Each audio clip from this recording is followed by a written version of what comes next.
So in response to that, I think what the Roman Catholic Church and one of its charisms or its gifts to the broader church is that it has such a long history, and its history goes super far back, and because of that, its processes and the ways that they understand its history and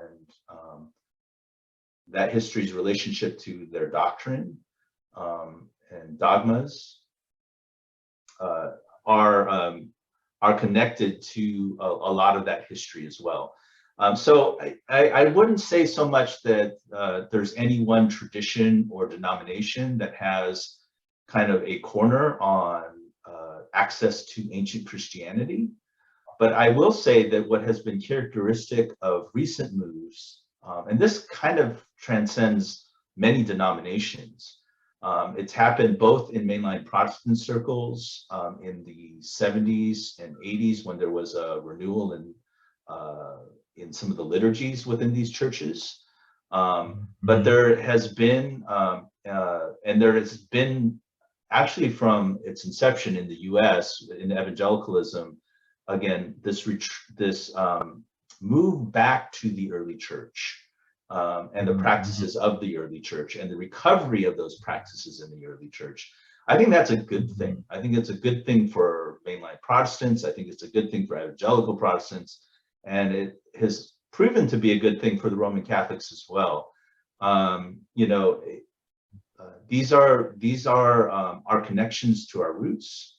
And as a biblical scholar, it's also a connection that I seek to establish, because one of the things that's characteristic of many of the Reformed, if not all the Reformed movements, was a return to Scripture. And in fact, what we find in Scripture is a recording of, or a rehearsal and retelling of the early church and what the early church was going through.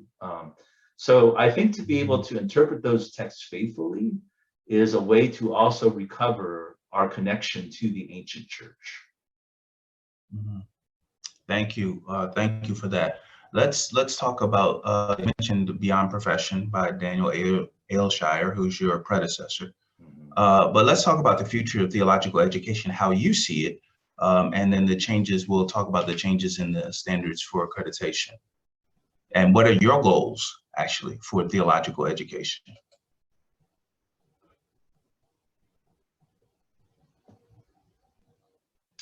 So your question is about the future of theological education. So let me begin by just sharing a brief description of where I see the present of theological education, because I think it points to the future. I think in some ways Dan is right. He's seen from a historical perspective this shift and this move more towards a formational theological education, from a more professional model, which was what most of us experienced when we did our theological education at a seminary or at a divinity school.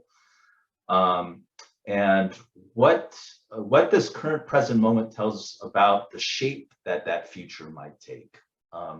Because I think, in essence, again, going back to that question of our connection to our ancient roots, I think one of the ways that we're living Christianity out in the 21st century in theological schools is that we're tying ourselves back to the earliest traditions of the early Christians, because you'll remember that the early Christians were really the ones who, if you want to say, had this innovation in religion, moving from a very site-based and cultic form of religion, for example, in early Judaism, in first century Judaism, to, after the destruction of the temple, to more congregationally based, but also a teaching religion, something that has been part of our history from ancient Israel.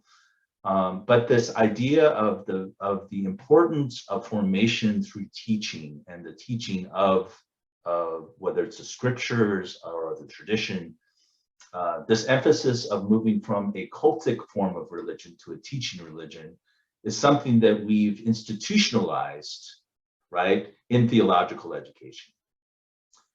So let me talk a little bit about the current shape of theological schools and where I see the future of that going.